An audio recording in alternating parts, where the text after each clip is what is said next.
Okay, listeners, I want you to self-identify who here has absentmindedly drawn or doodled while they're on the phone, in a meeting, or elsewhere.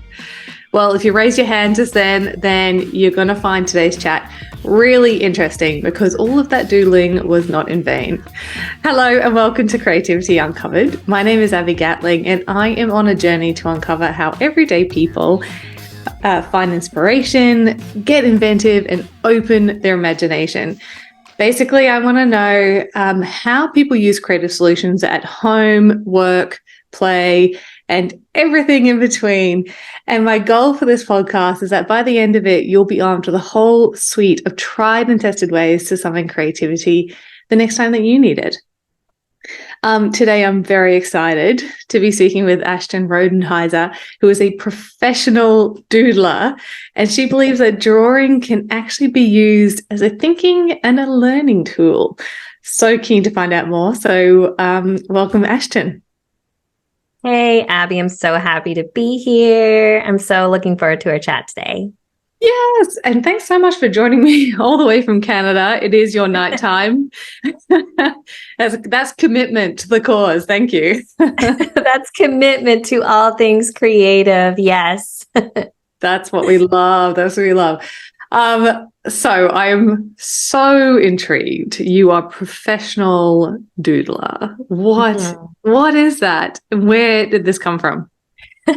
I think it's so fun when you get to work for yourself and you can just make up titles. Like someone commented on my LinkedIn the other day and I was like, I don't even remember. What do I call myself recently? So it's fun that you can be creative in creating your own job titles too. And professional doodler I just thought was fun.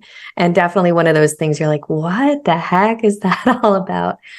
Yeah, so I use doodling and drawing and sketchnoting and live illustration to help communicate ideas. So I love being in situations where, information is really dense, it's really complicated, and how I can use words and images and drawings to help people gain clarity in a session or a meeting, or create that consensus and allow people to feel seen, valued, and heard, right? So it's really about finding myself in situations where that complexity of the information is so high, and how we can use something as simple as a doodle to help explain those ideas, even in so many different ways, which I'm sure we'll talk about.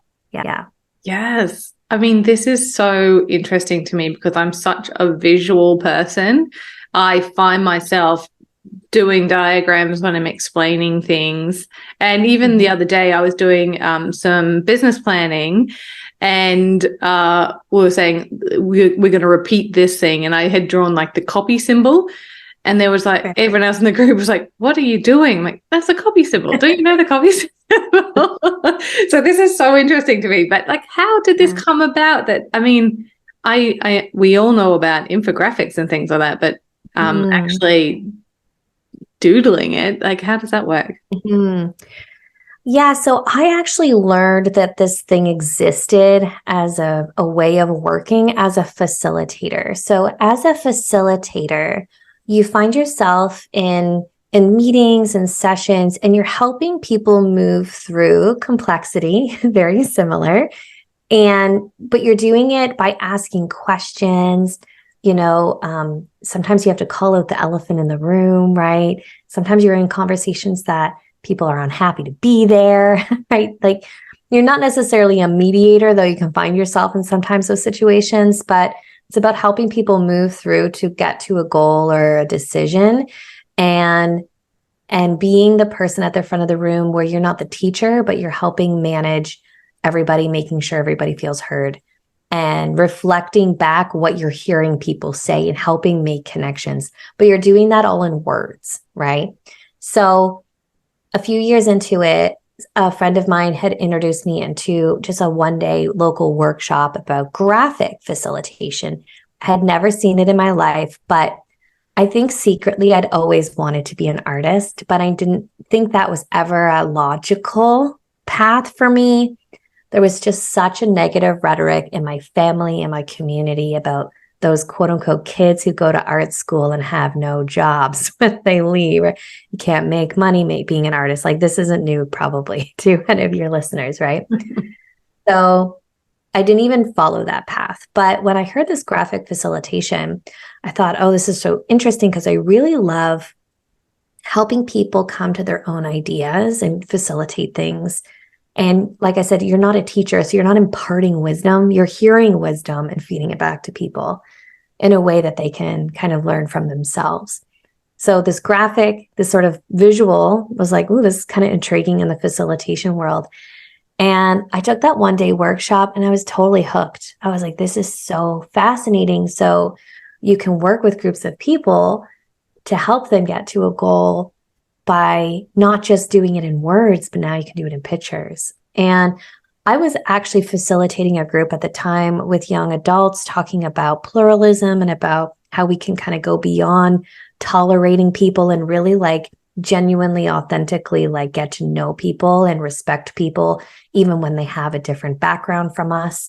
The focus was more of a religious context, which was a really cool because we got to like go and visit all these like different religious places of worship and talk to the leaders. It was like such an amazing, eye-opening experience. Anyways, I was facilitating that at the time with someone else, and I had just taken this workshop. I threw some paper on the wall. I did it. It was horrible. I did some drawings. I did some words. It was awful. And I put it away for a little while. I brought it back out, like, I don't know, a few weeks or months later. I can't remember. And I was like, whoa, I can remember where people sat. I can remember things that weren't even captured on the page. Like, I was blown away by the power that like, this isn't just like this cute drawing thing that you do in a meeting. Like I was like, whoa, this is actually a lot more powerful than I thought it was. And it was kind of from that point that I was like, you know what? I really want to learn how to do this very well. Like I want to do this. So I started, collaborating with other facilitators and doing some things. And then, this was 10 years ago. So it was like, I'm actually like at my 10-year anniversary because it was the fall of 2013. And a few years in, me just sort of playing around and trying to figure it out, I went to a conference in Austin, Texas. I was 7 months pregnant at the time with my second child, and it was July, and it was so hot. It was awful. But I went there with a mission. I was like, I'm going to like see who created business doing this. Like, who is making money doing this? Like, how did they figure this out? So I sat in all the best business sessions that they had. And I was like, man, if these people figured it out, I'm sure I could figure it out too. So I left that conference being like, okay, I'm going to actually try to build a business. Because up at that point, it was kind of like, I was half in, half out. It was like, I tell people now that like I had a secret business those first few years because I like didn't tell anybody. It's like my secret business. Your side hustle. Newsflash, you can't like that. You can't run a business if it's a secret. Yeah. So anyways, that's sort of my kind of journey of how I kind of got to this place. And yeah, that I started 10 years ago, and I started really building a business about 7, even though I say like the number is fluid because of the secret business thing, but I've been doing it really full time for 7 years. That's so cool. So you sort of started in small group facilitation, but now you've moved on to big conferences. Is that right? Mm-hmm. Yeah. So I really fell in love with when I first was introduced to it as like the facilitation support, like being there on the facilitation team. And then from a business perspective, conferences was a easier sell, the facilitation, because I could go to a conference. They would have 3, 4, 5, 10 speakers. I could create these visuals based on the presentations. And there was a really quick, immediate feedback, right? Like if I was there for the day, or sometimes I'd be there for multiple days. And when you're in person, I do with paper and markers mostly, right? So it's very like in your face, like they're life size, they're gigantic, right? So from a business perspective, the conferences have actually been like an easier sales process. Whereas the facilitation, unless somebody understands the power of facilitation, it's like a little bit of a, like there's still like a lot of teaching in what I have to do because of what it is like an experience good. You have to experience to understand it. But adding the facilitation piece is like now you have to also teach them on the value of facilitation sometimes. So I still do facilitation, but I more so collaborate with others. So sometimes people will find me and I'll bring in a facilitator because it's impossible to do both roles. You can't like be managing a room and talking to them and also be having your back half turned to them, drawing a picture about what they're saying. Right. So, yeah. So, but I find myself in mainly those two situations, more of a facilitation type style where I'm a little bit more engaged. It's really about the voices collectively in a room, whereas at a conference, it might be like a panel or a speaker. So they're like more moments in time of like a fully formed presentation. But then in the facilitation, it's like, who knows what's going to happen? Who knows what people are going to talk about? It's a little bit more free form in that way. Yeah, yeah. So in a smaller group, I suppose you can ask people questions and get clarifications, and that would help you with your drawing. You can't do that in a big conference, I imagine. No, hopefully if the conference speakers are decent, I shouldn't have to ask a lot of questions. If they talk really, really fast, sometimes I'll like have my camera app on my phone ready to go so I can just like take some pictures of some slides or something. But most of the time, I'm just so tuned to listen and draw so quickly that it's usually fine. But being in a room of people that it's a different level of engagement, which is really beautiful. And when I get to introduce myself at the beginning, I get to sort of lay the foundation of why I'm there and how I'm supposed to help them. And I invite them like, hey, tell me if I spelled something wrong. That's always like a joke, right? Because there's always people who like to correct people's spelling. But beyond that, I'm like, hey, come in, tell me if I didn't capture something, please let me know, right? Like if you feel like I missed something, please tell me and I will, this should be a collaborative. It's not like I'm the artist over here doing it. It's like, no, talk to me, engage with me. And then, I get to ask those clarifying questions. And then I'm also basically like a professional listener at the same time. So then I sometimes can pipe in and ask a question. I find because I almost am like holding I'm like holding all of it. Like whereas when people are in the room and they're talking, a lot of times they come with their own judgments and bias and all their own like baggage around that topic. And when I get to go in there as like a third party, I'm like, I have no idea what like Sally from HR did yesterday and why you're like mad to be here, right? Like I don't have any of that. So I can like listen as like a holistic kind of perspective and ask questions sometimes or help the facilitator out by kind of stepping in and saying a few things here and there as like my role as like the holder of all of the information. So I find I'm almost one of those people that play a role in the room sometimes of like, all right, I know we're on this path. Let's just take 5 steps back. Let's review what we just talked about. Okay, how do we want to take this conversation forward? Because sometimes when you're in those rooms and emotions are high and people have their own agenda of what they want to get out and what they want to talk about, sometimes I just like, I'm the person there that also is like, all right, let's just take a breather here, people. Let's take a step back, reflect on what we just heard. Where are we seeing the themes are arising? Where do we want to take this conversation next? Right. So, yeah. That's so cool. I can only imagine how fast your hands are moving, drawing these things. I've always joked that, like, I actually did look on the Guinness World Records website, but I cannot find anything about like the fastest handwriting because I would love to try to apply for it. I'm sure I wouldn't win, but it's an opportunity. It would be interesting, but I don't see it on there. So if there's any Guinness World Record people out there, like that would be really fun. But yeah, I do definitely. I actually just did like a little Instagram thing the other day. I was like, this is how fast I write. Like, yes, this is actually how fast I'm not speeding it up. Wow. Yeah, so you have to capture very, very quickly. That's for sure. So especially fast, when you're doing conferences and things like that. Yeah. Yeah. Fast and legible. That's a killer combination. Yeah. Yeah, it's this like weird space where you're not just it's not just straight translation, right? Whereas you can think of it as like a visual language, but it's not just straight translation, because what happens in traditional note taking is a lot of it is you listen and you write down, but you miss the most important part, which is the thinking part, right? So when I'm doing this, I'm listening, but I'm not just writing stuff down. I'm thinking, okay, what did I just hear 5 minutes ago? How does that connect with what I'm listening to now? Does this warrant me writing it down? Should I wait a minute?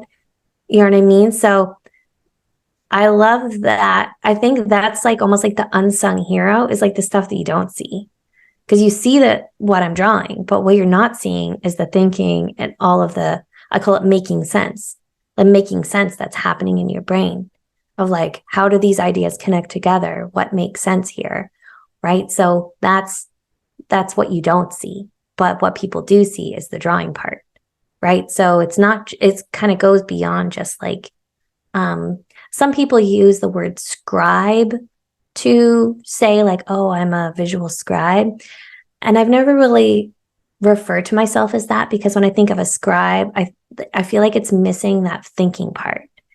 So yeah, terms and things are so funny, what we end up calling ourselves. But, it's sort of like this, it's less about being a wonderful artist and more about listening and the thinking part, because you can create a graphic that is very messy, but more meaningful than one that's beautiful.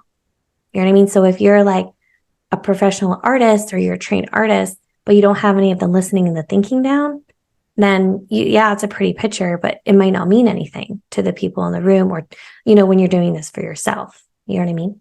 Yeah. I was wondering before when you said I take photos of the slides if they're talking too quickly and things like that. I was wondering, why would you have you creating a visual on the side as well as their slides? But that's you kind of being the conduit between the speaker and the audience. I suppose you're kind of interpreting what they're saying and putting in an extra context. Is that right? Yeah, the way that I like to describe it is like, especially at a conference, right? You're going to a conference and you're listening to all this information, and it's so much and it's so overwhelming. And I should really know the stats off the top of my head, but whatever it is, like you'll lose a significant amount of what you remember is gone within a week or two, right? So I like in those two situations to try to be the conduit of the like long lasting learning. So there's this beautiful like opportunity to have this like cool, engaging thing in the moment that can help visual learners or people who learn differently. Especially like I feel like I'm really seeking out working with clients who care about the learning of the people in the room, and also care about how people just are humans in a room, right? Like I was at an event about 2 months ago, and it was so overwhelming. Like there was no quiet area. There was no place where I could just go and just sit in silence for a minute. There was nowhere for me to go. And I think about that as someone who is being a professional in that space, let alone anybody who might need a quiet space just to think, right? So if you cannot physically or mentally be there during a presentation because the world is overwhelming to you for whatever reason, I also like that this can also be supporting people like that, right? So there's like the learning, there's the engagement, and then back to what I was saying about the long lastingness is like now you have this visual snapshot that you can quickly look at and go, right, top 3 things. Oh, right, that cat joke was funny. Boom, boom, boom. Yeah, okay. I remember what he said. This is what I took from it, what have you. So, and then what I would hope speakers and conferences want you to do is to take that learning and do something with it. But if you can't remember it, you're not going to do anything with it, right? So you go back to your workplace a week later or 2 days later, you don't remember what anybody said. So you can't actually implement any of the changes, right? And like sometimes I'm working in very like technical spaces, and it's pretty important for you to like know like the latest cybersecurity, like something threat actor who's going to do something bad or whatever. Like you might want to remember those things, right? So there's this sort of like beauty of value of like in the room supporting people and the sort of aftercare of your conference attendees too, of like, now here's all the graphics and you can refer to them. Well, if you weren't there, you didn't miss out. Here's what you missed. Or if you were there, now you can go, oh, right, I remember when they said that. Yeah, like a memory jogger almost. Yeah, that's interesting. I will need to introduce you to someone else who I have on the podcast. I've had a pre-chat with them. They're coming up soon. And she is a professional map maker, but it's so similar to what you're doing, but it's about she makes maps of people's memories and special times and things like that. And it could be a physical map, but it like you might have, this is where I met my best friend and this is where this happened. And so you can remember a place so much more clearly when you attach like emotion or a memory to it rather than just a physical map of it was the corner of this street and that street. Right. It sounds that's fun. Sounds the same, but different context. I feel such a like visuals are such good things for jogging people's memory and like recalling information. Mm-hmm. And I think that's why I love the like doodling so much. And I feel like doodling for me, when I say I'm a professional doodler, it's, it's kind of playful, but it's really kind of taking the core value system of doodling and just amplifying it, right? But I love doodling as an art form because it's so low barrier to entry, right? It doesn't have to mean anything. You don't have to be an artist. If you haven't picked up a pen in 20 years, you can still make a doodle. Like I really love doodling as just a thing that exists in the world that you can play with. It doesn't have to mean anything. You don't ever have to show anybody, right? And doodling is doing what people think it's doing the opposite of what they think, right? So we've been told that doodling is a distraction, right? You're doing it because you are bored in a meeting.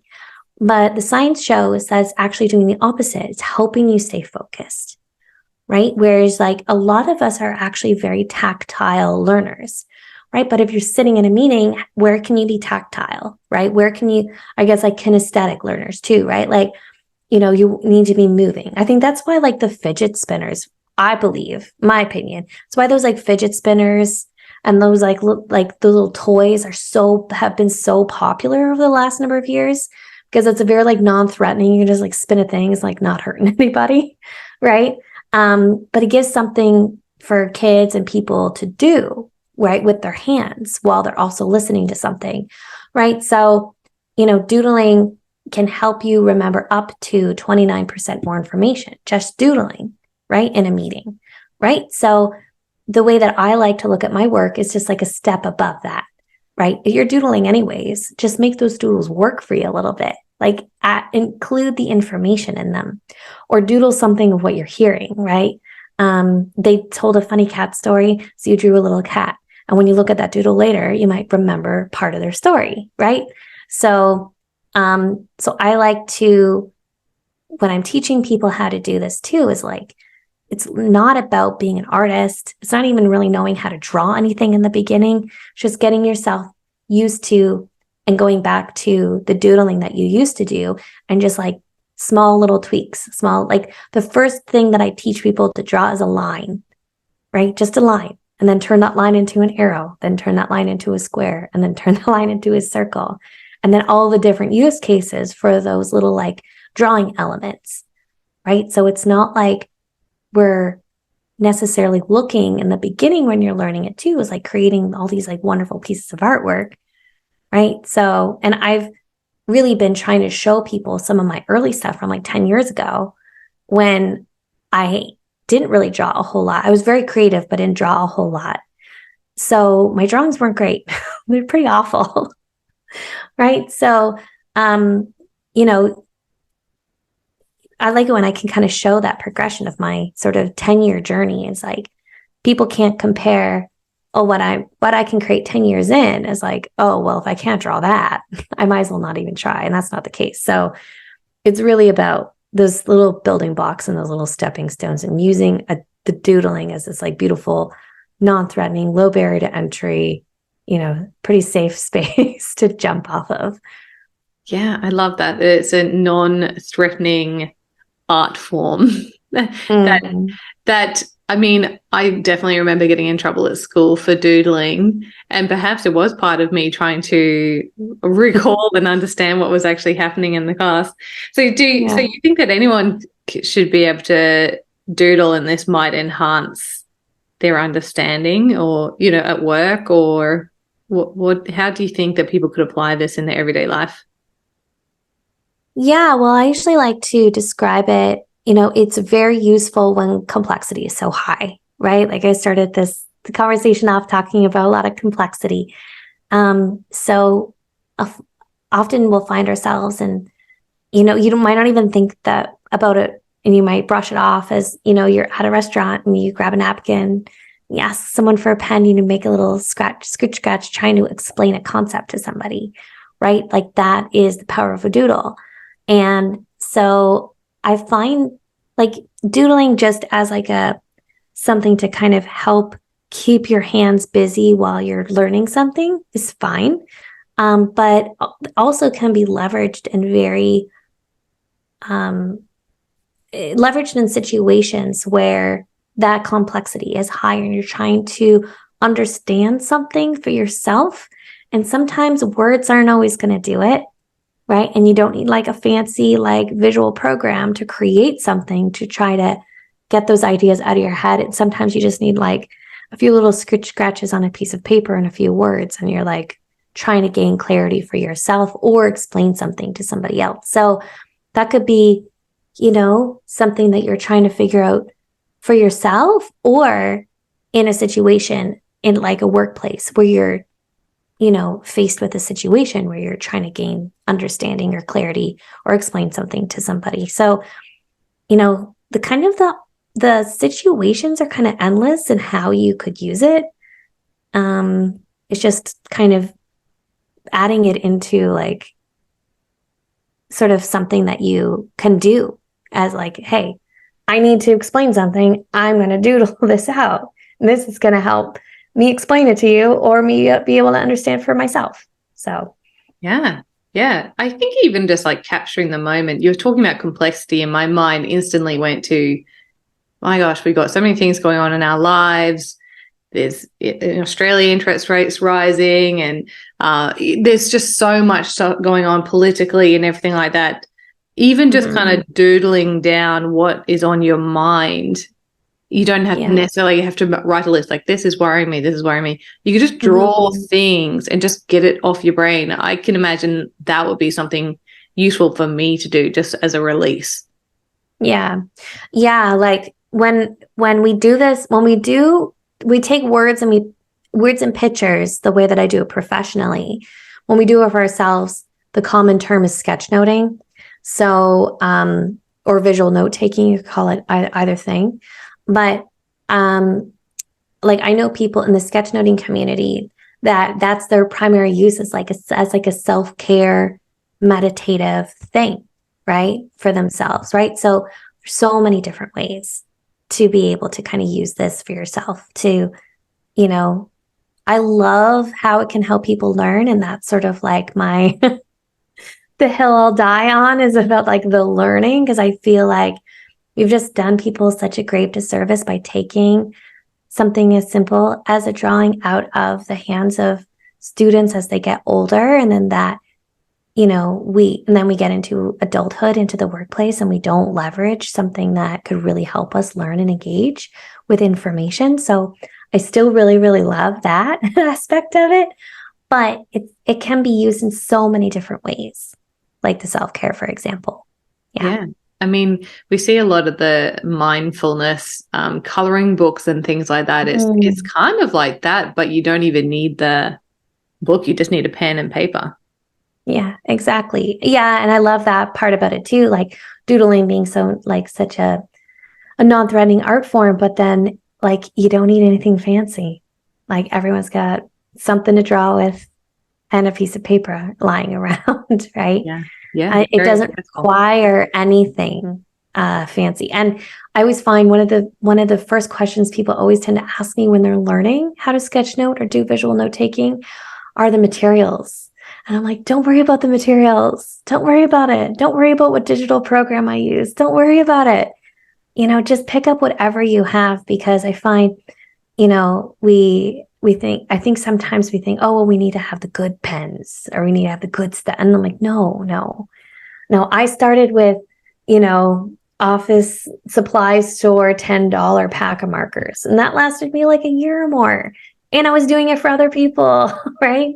I started off with real like cheapy basic things, and it didn't matter. People weren't asking me, oh, are those the fancy markers or the $10 markers? And nobody asked, right? Nobody cared. They were just like impressed that I could kind of do it on the fly, right? So I always think like, it's nice to have fun materials that we love to play with, but it's definitely not necessary when you're first starting out, for sure. Yeah, I love that. It's very accessible to get into it. And I just had a thought, man, you must be awesome at Pictionary. You know what? I haven't played Pictionary in years, and I think it's because no one suggests it. I actually own it. I actually own it. Yeah, and like nobody wants to play Pictionary with me. I actually mentioned it. It's my first page of my book. I like the book that I wrote about sketchnoting, and it's actually in the first page of my introduction. It's like, are you always picked last for Pictionary? So tell me about your book. So is this an instructional book on how to get into it, or tell me a bit about it? Yeah, so it's called The Beginner's Guide to Sketchnoting. So it's everything that you need to know from the beginning as a beginner. So emphasis on the beginner's guide. I really felt like there's so many amazing, wonderfully talented people who do this professionally. But the problem is that's all we see are these beautiful sketch notes, these beautiful graphics from these conferences, right? They're so incredible. And I felt like there was this huge gap in the world space, whatever, of like beginner content, like just putting pen to paper, right? So, because if we're trying to talk to people who just getting them back to putting pen to paper, but they're looking at all these beautiful illustrations, and you're like, I can't do that. You know what I mean? So yeah, it starts with lettering. And like I said, it goes into the line, an arrow, and it talks about how you can use a line, like the purpose of using a line. You can use a line to connect information on a page. You can use it to separate. You can use it to highlight, right? A square as a container, and then you can change it up and make all different kinds of shapes of containers. But we start with like something as like a square. You can group information. You can emphasize, you can use them as subheadings, right? So how to use these like really basic drawing elements to integrate them into the words that you're capturing, because the content's still always going to be really, really important. We're not looking at taking information and turning it into 100% drawings, right? So for people that are familiar with infographics, you could kind of lean on that for inspiration, where infographics kind of usually have an icon and words. But it goes a little bit beyond an infographic, because oftentimes as you kind of get more experience with it, that information like weaves in and around drawings and things, right? So it's not necessarily like where a lot of infographics are like, here's a pie chart that describes this data point, and here's the information with it, which a lot of people start their sketchnoting journey off doing that, but it can go way, way beyond that. But yeah, like I don't even teach icons and drawing icons until like at the very end of the book, because really trying to build the foundation, some of the drawing skills, introducing drawing like little people, and then talking about the process of listening and thinking and then making sense part, and then introducing more about the visual vocabulary, I call it, whereas you can like start to learn how to draw really basic icons and they can have meaning. So learning an icon that can have multiple meanings, right? Starting off with those instead of something that's just like, I keep going back to a cat, right? Like a little cat face. That's great to learn how to draw, but like you might not use that all the time. But like a little magnifying glass or a little light bulb or a little book or a little clipboard or a little pencil or a little something have multiple meanings to them, right? Like a pencil could be like you're writing something, you're drawing something, you're explaining something, right? So it can describe many ideas. So I like to teach when we start to kind of get into more drawings, which I find people just want to jump right to learning how to draw. But if they don't get some of those foundational elements of like the lines and things like that, then I find people just burn out and then like, oh, they give up too quickly. But you could create a really beautiful sketch note with just using some lines or just using like a line and arrow, and a container or two. Like it could look very nice. But at the end of the day, it should be about the process and not the product. So even though I do teach aesthetics in the book and the visual appeal of how it might look, still the content is always going to be really important, right? And the process of your thinking and learning while you are creating. Yeah. You've just hit on a major theme that runs through this podcast, which is it's about the process. It's not necessarily about the end result, especially as you are learning. So that's wonderful. Yeah. I definitely am going to have to look up your book because it sounds so interesting. Yeah. And I want to say thanks so much for joining me today. It's been a really great conversation. Yeah. Oh my gosh. I could have talked to you forever. I know. I feel like I have so many more questions, but I'll just have to invite you back, I think.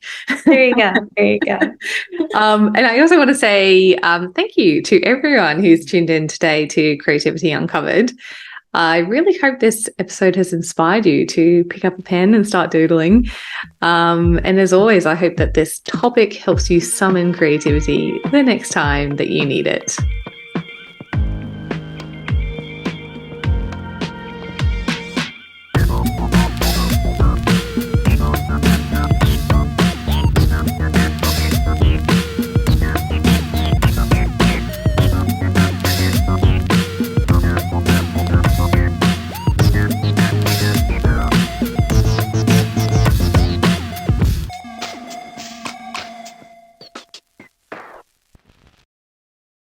If you've made it this far, a huge thank you for your support and tuning into today's episode. Creativity Uncovered has been lovingly recorded on the land of the Cubby Cubby people, and we pay our respect to elders past, present, and emerging. This podcast has been produced by my amazing team here at Crisp Communications, and the music you just heard was composed by James Gatling. If you liked this episode, please do share it around and help us on our mission to unlock more creativity in this world. You can also hit subscribe so you don't miss out on any new episode releases.